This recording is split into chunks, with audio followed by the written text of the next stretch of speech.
Hey there, Matt Scratch here. So we are driving home in our brand new to us 2001 Ford Super Duty 4x4. This is going to be our off-road truck. Needs some work, but it runs and drives, and I only paid $300 for it, so can't complain about that. Actually driving not bad. It's got a bit of a pull to it and whatnot, but you can expect that with $300 vehicles.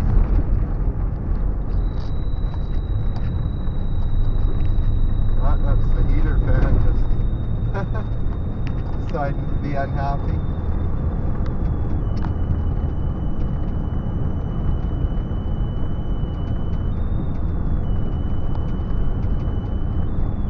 Got my neighbor to drive me out here today, so Mitch, if you're watching, a big thanks for driving me out here.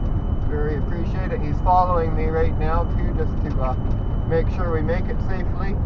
This truck's been off the road, just working on a farm for a few years, so it's kind of unproven, but it seems to be doing okay so far here.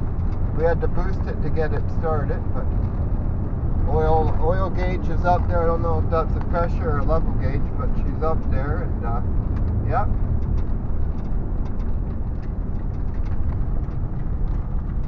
Yeah, when I hit the brakes, I really got a counter steer. Have to look into that.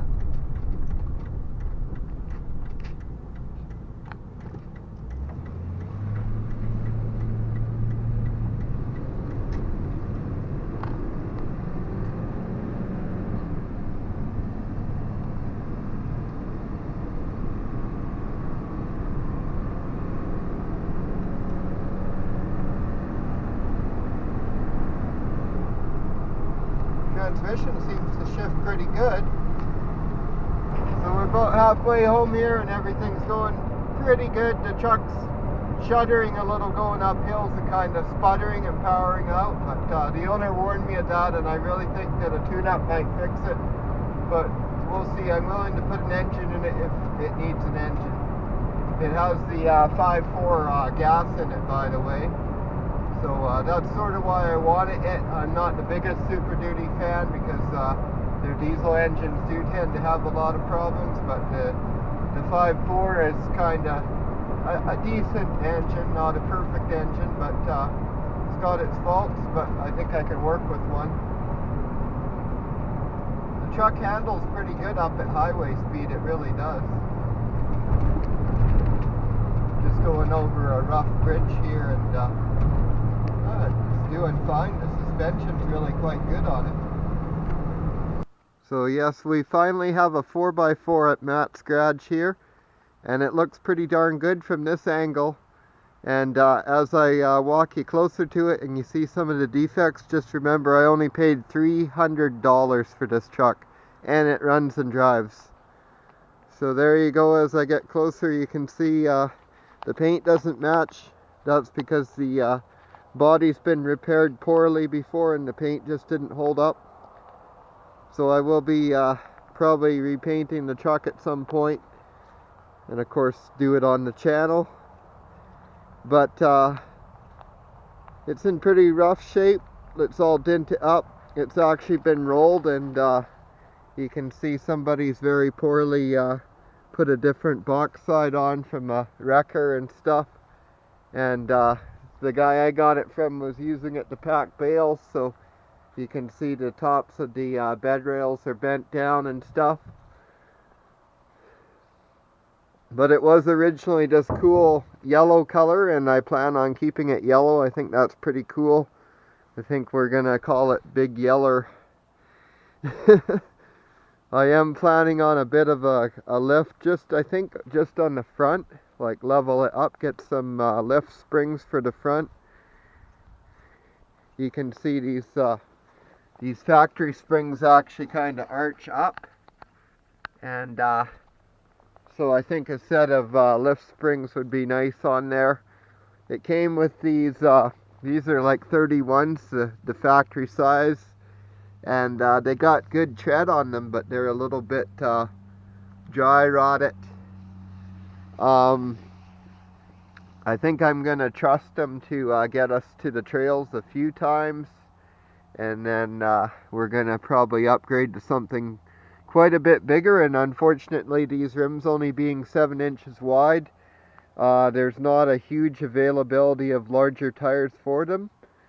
So I might have to actually change the rims, which is a shame because I really kind of like those steel wheels. I was digging that look with just like black paint on them.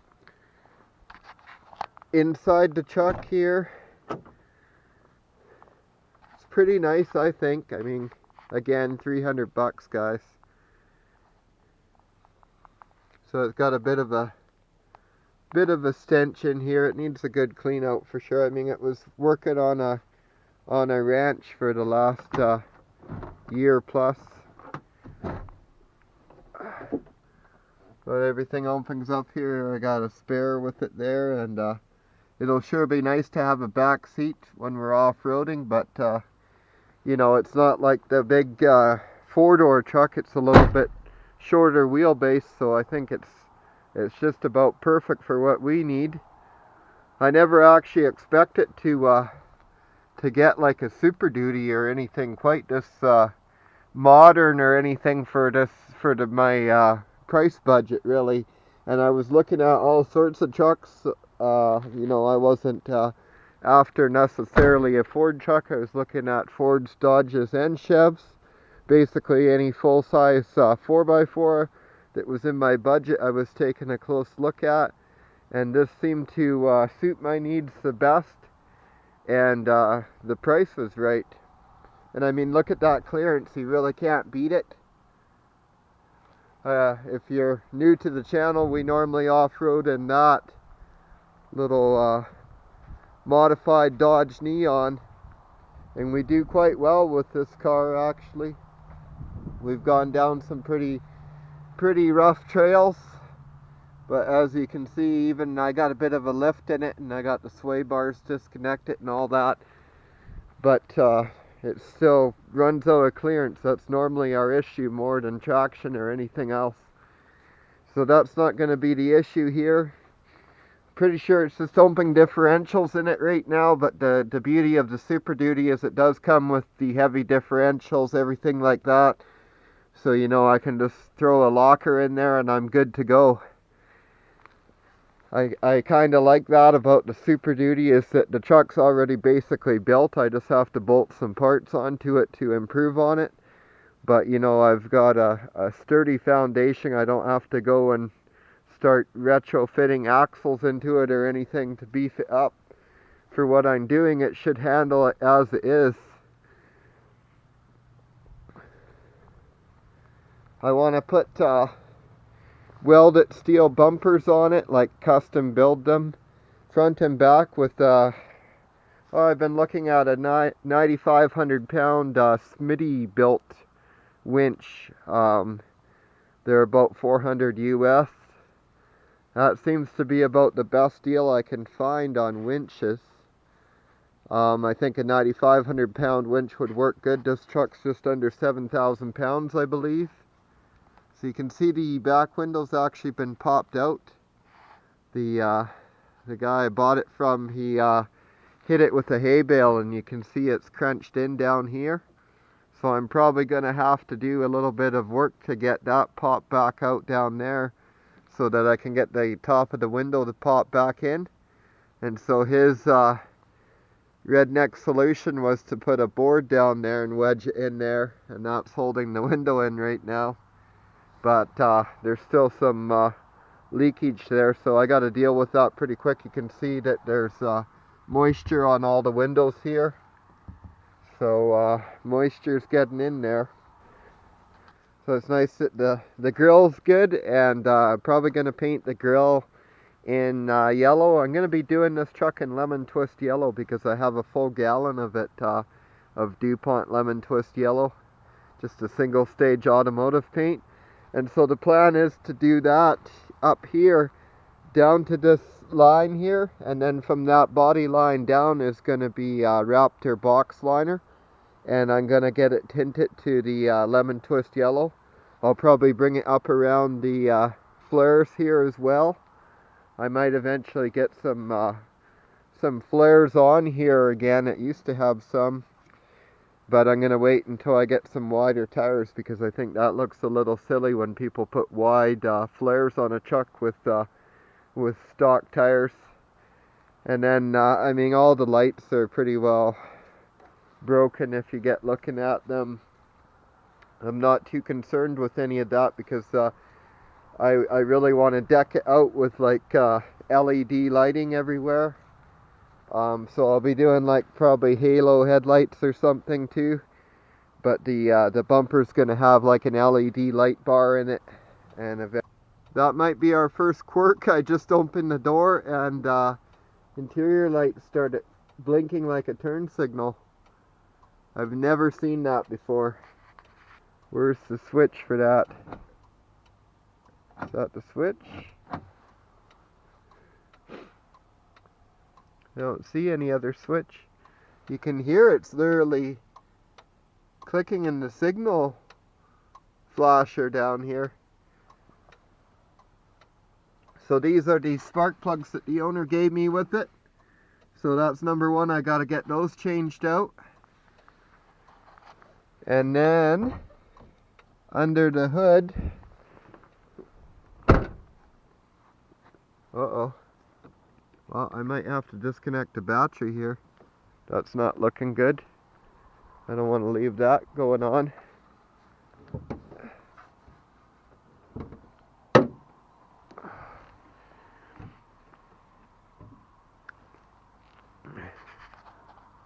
Under the hood sits this 5.4 liter Triton.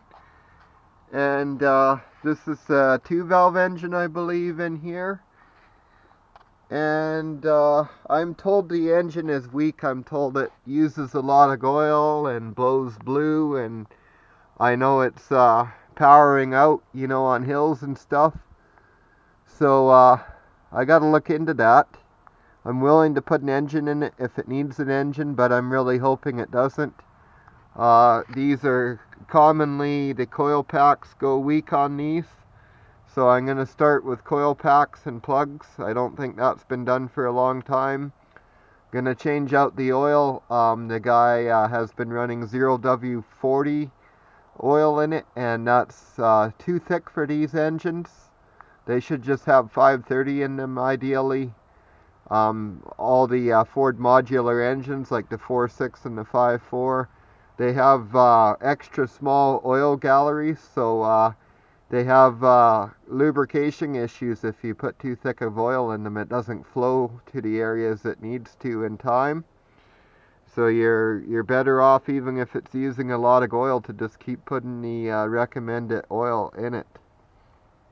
So that's what we're going to do. We're also going to be going around and like cleaning up all the electrical connections, all the grounding points and stuff. I always do that when I get a new vehicle. Be changing out the coolant, be changing the all the fluids, transmission fluid, diff fluids, brake fluid.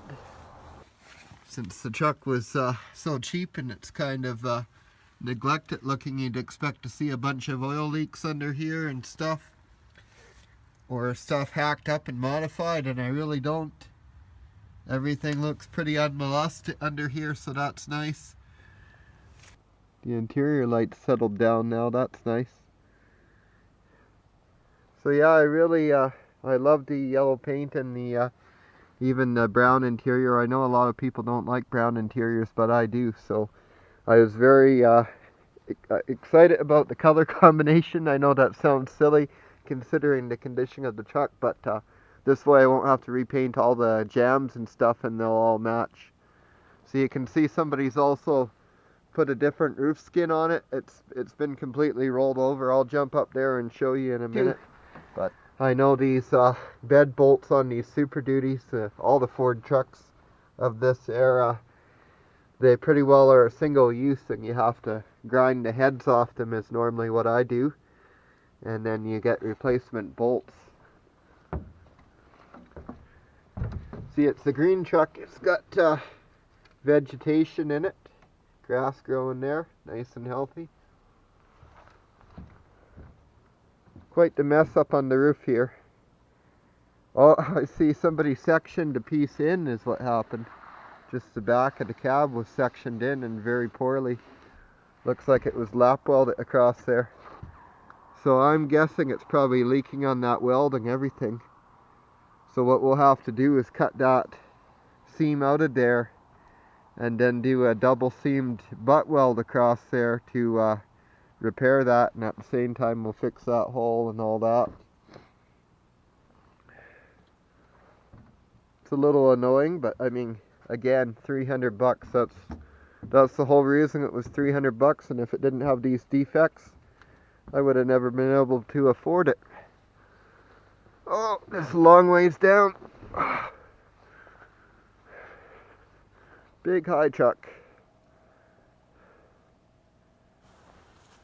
My neighbor's been parting down this Super Duty frame. It's a bit newer Super Duty. It's got the coil sprung suspension in the front there, but more importantly to me, it has this skid plate for the transfer case. So I'm gonna try and strike a deal here with him to buy that and add it to my truck, because mine doesn't seem to have it, and that's about the lowest hanging part under the truck. So if you've got any suggestions for us for the truck here, things you'd like to see done to the truck, or places that you like to shop for off-road parts, anything like that, just drop it in the comments below. Also, make sure you're subscribed to our channel so that you can follow along on this build. It's not going to happen overnight, but we're going to work away at it here. And thanks a lot for watching. Have yourself a great day. If you've made it this far, thank you. I really appreciate that. And if you didn't know, this is a little group I started for the channel on Facebook a while ago. I'm gonna just include the link in the description. And if you're on Facebook, please check it out. We'd love to have you in the group.